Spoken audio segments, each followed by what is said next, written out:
பழனியில் மாற்றுத்திறனாளி குடும்பத்தின் ரேஷன் அட்டை ஏஏஒய் அட்டையாக மாறியதை மறைத்து கடந்த 8 மாதங்களாக அரிசியை கையாடல் செய்த சம்பவம் இணையத்தில் வைரலானதைத் தொடர்ந்து ரேஷன் கடை ஊழியர் பணியிடை நீக்கம் செய்யப்பட்டுள்ளார்.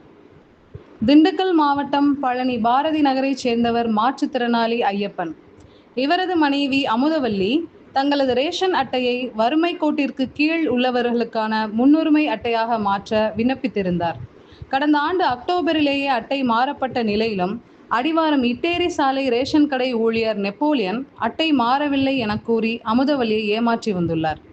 முன்னுரிமை அட்டைக்கு 35 கிலோ அரிசி வழங்கப்பட வேண்டிய இடத்தில் கடந்த 8 மாதங்களாக வெறும் 16 கிலோ அரிசியை மட்டுமே வழங்கிவிட்டு மீதமுள்ள 19 கிலோ அரிசியை அந்த ஊழியர் கையாடல் செய்து வந்ததாக கூறப்படுகிறது. சந்தேகமடைந்த அமுதவல்லி வட்ட வழங்கல் அலுவலகத்தில் விசாரித்த போது இந்த மோசடி வெளிச்சத்திற்கு வந்தது.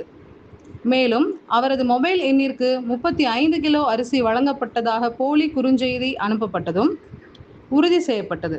ரேஷன் ஊழியரின் இந்த செயல் சமூக வலைதளங்களில் வெளியாகி பேசு பொருளானது.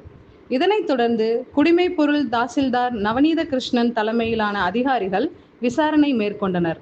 விசாரணையில் ரேஷன் கடை ஊழியர் நெப்போலியன் அரிசியை கையாடல் செய்தது உறுதி செய்யப்பட்டதை தொடர்ந்து அவரை 6 மாத காலத்திற்கு பணியிடை நீக்கம் செய்து தாசில்தார் அதிரடி உத்தரவிட்டுள்ளார்.